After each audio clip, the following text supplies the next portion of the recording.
Welcome to my YouTube channel literature and life. दोस्तों, आप सबका मेरे यूट्यूब चैनल लिटरेचर लाइफ पर स्वागत है। आज इस वीडियो में मैं आपके लिए लेके आया हूँ आर्थर कनन डॉयल द्वारा लिखे गए वन एक्ट प्ले वाटरलू की एग्जामिनेशन पॉइंट ऑफ व्यू से लॉन्ग क्वेश्चंस। इससे पहले कि हम लोग अपने क्वेश्चन की तरफ आगे बढ़े, हम थोड़ा सा जान लें कि आर्थर कनन डॉयल कौन थे। Sir Arthur Ignatius Conan Doyle was a British writer and a medical doctor। वो एक ब्रिटिश राइटर और मेडिकल डॉक्टर थे। He created character Sherlock Holmes in 1887 for a study in Scarlet। Sherlock Holmes जो कि एक detective novel माना जाता है, उस करेक्टर की क्रिएशन इन्हीं के द्वारा 1887 में की गई थी। The first 4 novels and 56 short stories about Holmes and Dr. Watson, the Sherlock Holmes stories are generally considered milestone in the field of crime fiction। और ये क्राइम फिक्शन, डिटेक्टिव फिक्शन के अंदर एक माइलस्टोन मानी जाती हैं। Doyle was a prolific writer, वो एक प्रोलिफिक राइटर थे। अदर देन होम story his works include fantasy, imagination के ऊपर and science fiction stories about professor Challenger and humorous stories about the Napoleonic soldier brigadier Gerard as well as play, romances, poetry, non fiction and historical novel. इस प्रकार से उन्होंने ना केवल historical fiction, crime fiction, Sherlock Holmes, उसके अलावा भी उन्होंने बहुत सारी कंट्रीब्यूशन दी है इंग्लिश लिटरेचर को। One of Doyle's early short stories J box Jephson statement help to popularise the mystery of the Mary Celeste. और उनकी सबसे ज़्यादा पॉपुलर स्टोरी हुई थी 1884 के अंदर, हैबॉक जेप्सन statement.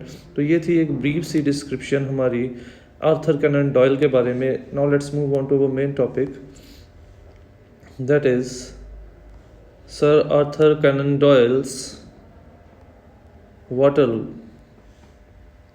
Question: describe the character sketch of George Brewster। Would you call him a pathetic, comic or heroic character or a mixture of all these?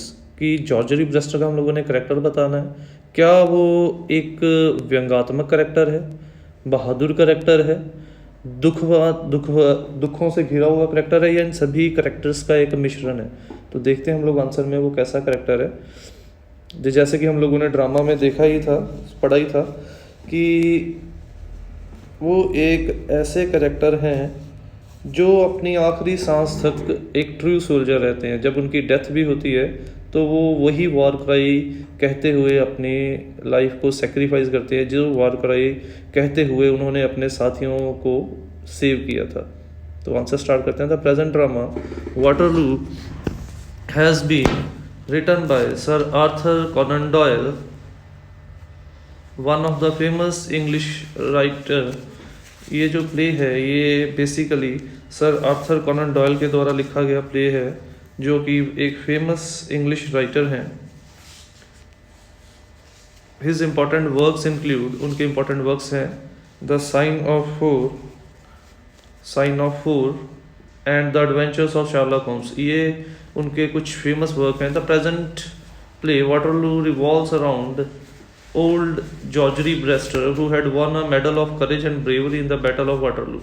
तो present कहानी basically retired soldier George Brewster के ऊपर centre करती है, जो कि अपनी life की लास्ट स्टेज पे हैं और जिनको जब वो आर्मी में थे उनको उनकी बहादुरी के लिए, ब्रेवरी के लिए, बैटल ऑफ वाटरलू में बहादुरी और ब्रेवरी के लिए उनको बहादुरी के एक मेडल के साथ सम्मानित भी किया गया था। Now he spends his days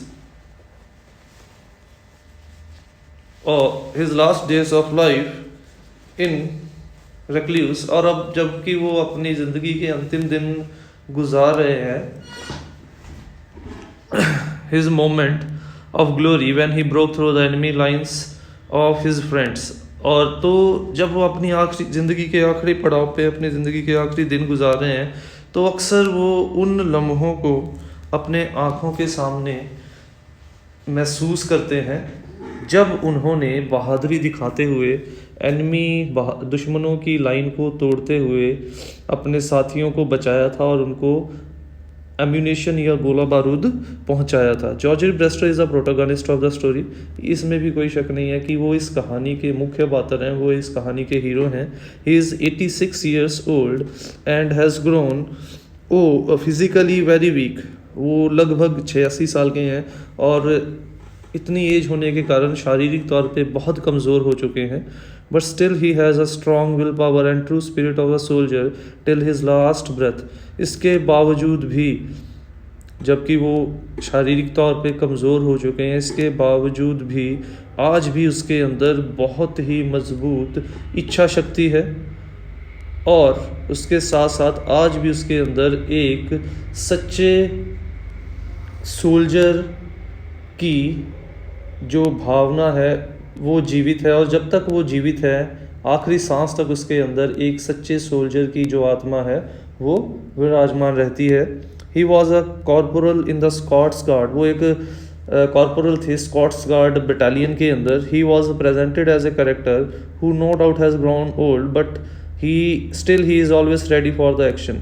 उसे एक ऐसा करेक्टर बना के हमारे सामने पेश किया गया है जो नो डाउट शारीरिक तौर पे तो बूढ़ा हो चुका है, कमज़ोर पड़ चुका है, बट उसकी इच्छा शक्ति इतनी स्ट्रांग है कि वो आज भी किसी भी बड़े से बड़े काम को करने के लिए, किसी भी बड़े से बड़ी कुर्बानी को देने के लिए तैयार रहता है। On June 18, 1815, for Company 3rd Guards held the important farmhouse at the right of British position। जून 1815 में जो इनकी कंपनी थी, एक इम्पॉर्टेंट फार्म हाउस को कब्जा करके इन्होंने रखा हुआ था।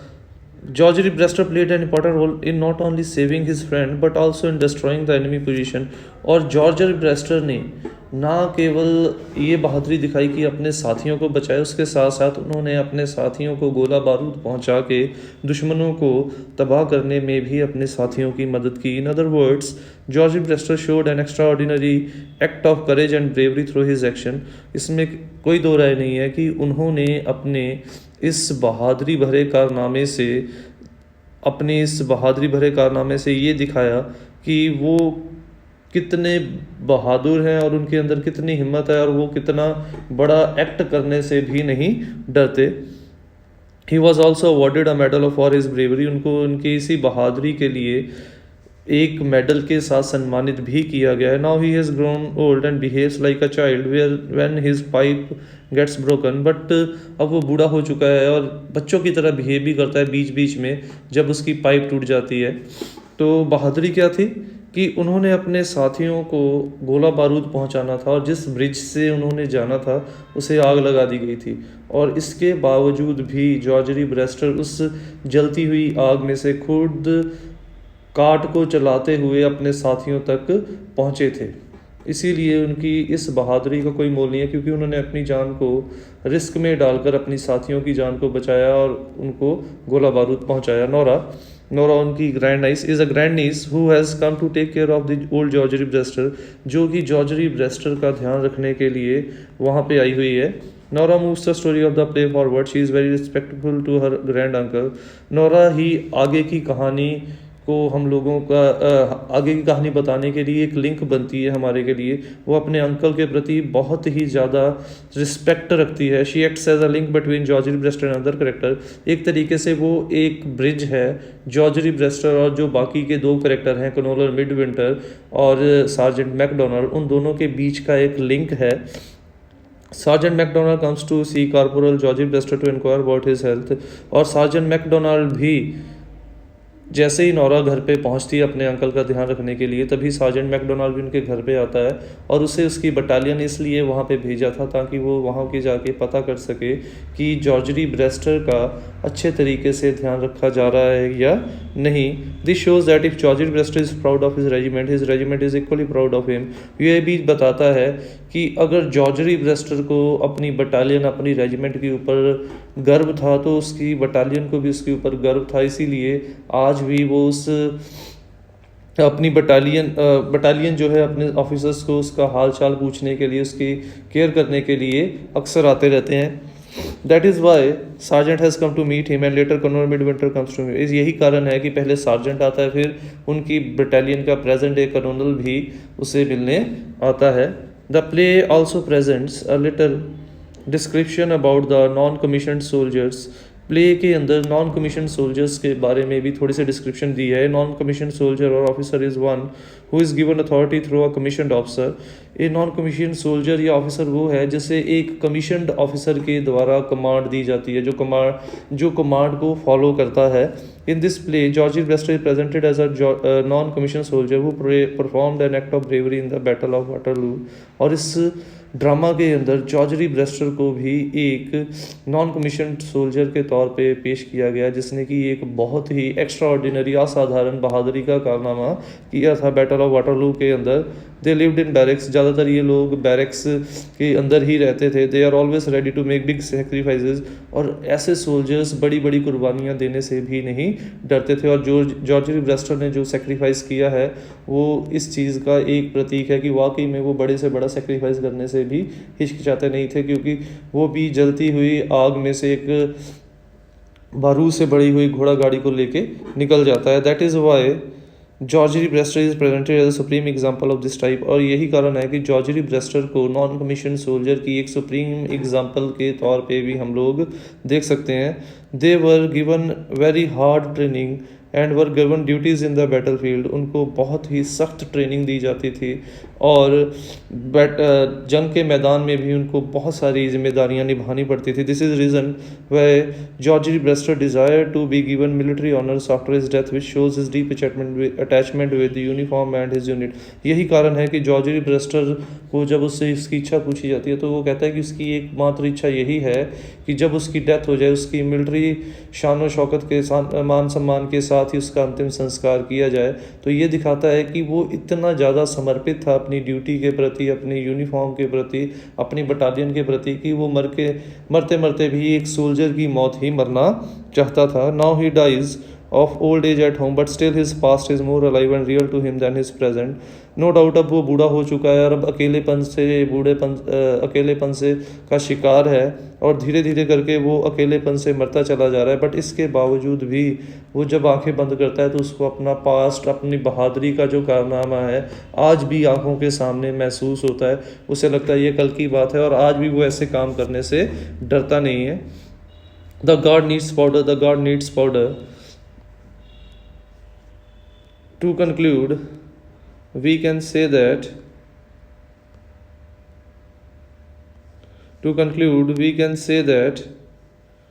George Brewster is presented as a true soldier who remains as a soldier in the last moments of his life.